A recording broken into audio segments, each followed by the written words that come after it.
Uh, Galatians chapter 5, verse 3. I testify again to every man who accepts circumcision that he is obligated to keep the whole law.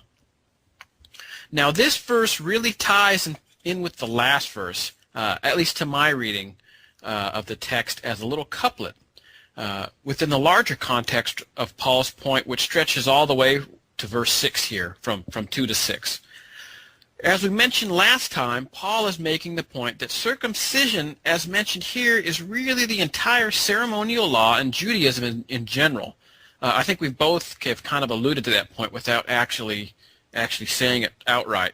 As believers, they are not afflicted with endless ceremonies, bothersome rituals, lengthy dietary laws, and a lot of other unessentials. Paul is appealing to the common sense of the believers here. He is testifying to every man who accepts circumcision. If you accept circumcision again, you put yourself back under the entire ceremonial law, and you are thusly obligated to keep the whole law. The obvious unspoken point is that this means an end to Christ's atoning work, because you're obligated to keep the whole law. Chris? Yeah, and of course that was their unspoken. Although that's what Paul seems to be saying, that they're not really thinking it through. They're essentially saying that you don't trust that what Jesus did was sufficient. You're essentially saying that you guys can, you're going to be righteous before God because of your circumcision, and that would be a different gospel. And if they want that gospel other than the other one, the interesting enigmatic parts of these verses seem to suggest that it's possible, if you really, really want it, to go back under the law, which would be a terrible, terrible thing to do. But again, it is all about their intent. They had here these false teachers that were trying to get them to do just that. And Paul talks about them here in just a few verses. So he says, I testify again that every man that is circumcised, that he is a debtor to do the whole law. It's interesting to note that Paul is accustomed to viewing circumcision in two different aspects in his writings. Here, he's obviously speaking sort of negatively about it as the false teachers who are making these claims. But a very striking example, and Calvin points this out, is when Abraham, elsewhere in Galatians, when Abraham had received a promise concerning Christ and the justification by free grace and eternal salvation, circumcision was added in order to confirm the promise, and thus it became, by the appointment of God, a sacrament which was subservient to faith. Next come the false apostles who pretend that it is a meritorious work and recommend the observance of the law, making a profession of obedience to it by signifying by circumcision as initiatory rite. Paul makes no reference here to the appointment of God, but attacks the unscriptural views of the false apostles. Interesting about that, circumcision to the Jews was, if let's say somebody was going to proselytize and become a Jew, if they were a Gentile in the Old Covenant, circumcision was sort of their initiation. They were saying, hey, I'm going to be circumcised and therefore be bound to the entire law. It was kind of like the initiation ceremony in a lot of ways. But Romans 11, verse 6 says that work and grace are mutually exclusive. He says it this way, and if by grace, then it is no more of works. Otherwise, grace is no more grace.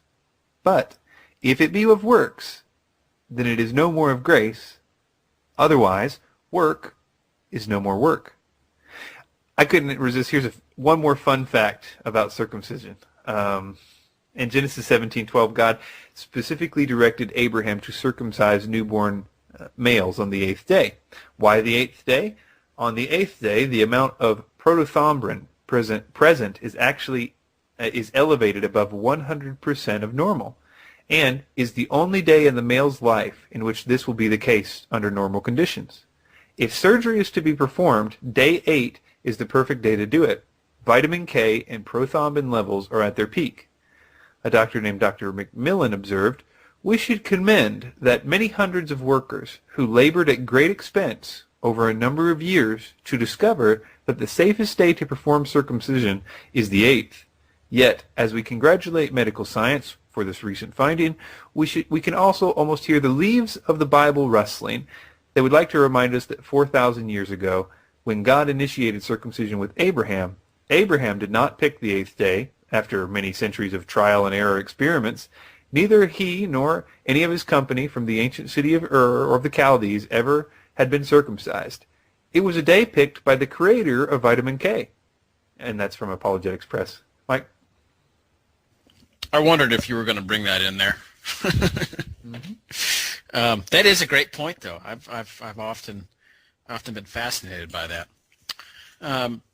Galatians chapter 5, verse 4. You are severed from Christ, you who would be justified by the law. You have fallen away from grace.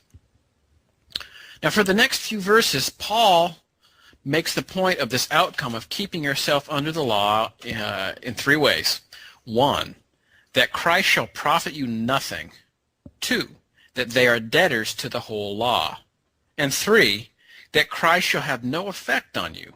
This leads to the conclusion outlined here in this verse, that if the believers put themselves under the law and under the yoke of ceremonies, rituals, and other lengthy dietary laws, then they have fallen from grace. The point should be made that this does not mean Paul preached what is sometimes referred to as free or cheap grace, but merely that the natural outcome of grace and mercy, and especially God's indwelling Spirit, is loving others in a new way and hating the sin that you used to love. This isn't possible for those who are severed from Christ, in that those who would be justified by the law, as Paul says here, you have fallen away from grace. Chris? Right. And this idea, though, of fallen from grace has a connotation in our modern idea that sort of means that somebody is, into some sin or something like that. But actually, the word comes from, let's see, it's called ekpipto, I guess. And it means to drop away, specifically to be driven out or to taken off course, seems to what most commentators seem to look at it as. And this is kind of like what they were saying, that they were taken off course from grace. It seems that Paul thinks that they will be put back on this course, as we'll see in verse 10 of this chapter. And I think that's an important part because, as I was mentioning earlier, it almost sounds like Paul's saying, you guys are lost. And there's a lot of verses in Galatians that almost makes you wonder, are these people saved anymore? Did they lose their salvation? But there's also, I think, great hope. Paul says he's been, told of the Lord, that they're, as we're going to read in verse 10, that they're going to be okay. He's not so sure about the guy that taught them all this stuff, but definitely that they would be. And but anyway, I do think that once more in this study, I would like to make the point that being seen as right before God or justified before God is something that is past tense if you're saved. The very gift of the Holy Spirit is evidence that you are considered totally righteous before God. As he would not dwell in us if he saw us as sinners. The righteousness of Christ is what we've been talking about with the holy barcode scanner. Oh gosh, I don't want to have to go through that. You're going to have to listen to other shows for that. The standing is not going to change. The holy barcode reader is going to come up 100% righteous, and if it won't go up or down if we help the poor, or it won't go down, if we don't forget to pray or something like that. But those things do have blessings associated with them in the same way that sins have negative effects from doing them. It's just kind of like a cause and effect. But that being said, the gift of the Holy Spirit causes your desires to change, as you were sort of alluding to. And this is the real bonus, that you no longer are in the bondage of sin, that you're free to and have a change, and your heart's being in the process of transformed. Mike? Beep. Verse 5. For through the Spirit, by faith, we ourselves eagerly wait for the hope of righteousness. Now this is an interesting point Paul makes here. The faith that we have here, according to this verse, comes through the Spirit. Now, if we were to take all the passages in the Bible together about the workings of faith, we would find that our responsibility is certainly not just to sit around on our duffs and wait for God to change us. And from this passage, it's not just us either. I would posit that it's both. As Chris said, you can't do things to make your make you more holy.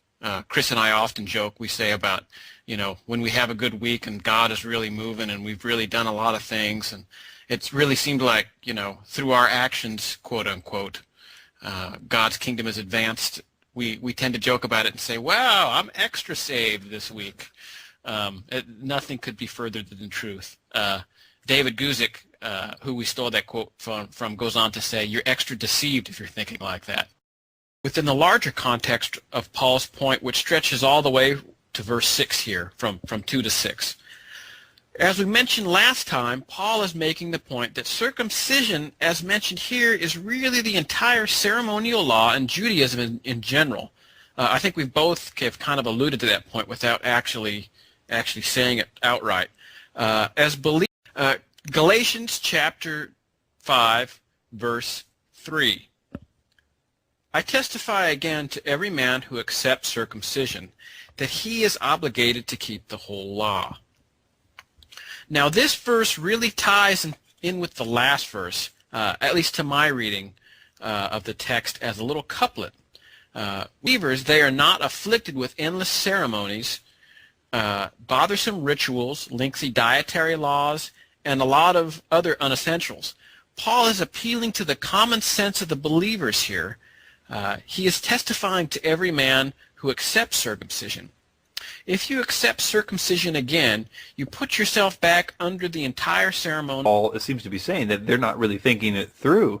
They're essentially saying that you don't trust that what Jesus did was sufficient. You're essentially saying that you guys can, you're going to be righteous before God because of your circumcision, and that would be a different gospel. And if they want that gospel other than the other one, the interesting ceremonial law, and you are thusly obligated to keep the whole law. The obvious unspoken point is that this means an end to Christ's atoning work, because you're obligated to keep the whole law. Chris? Yeah, and of course that was their unspoken. Although that's what Paul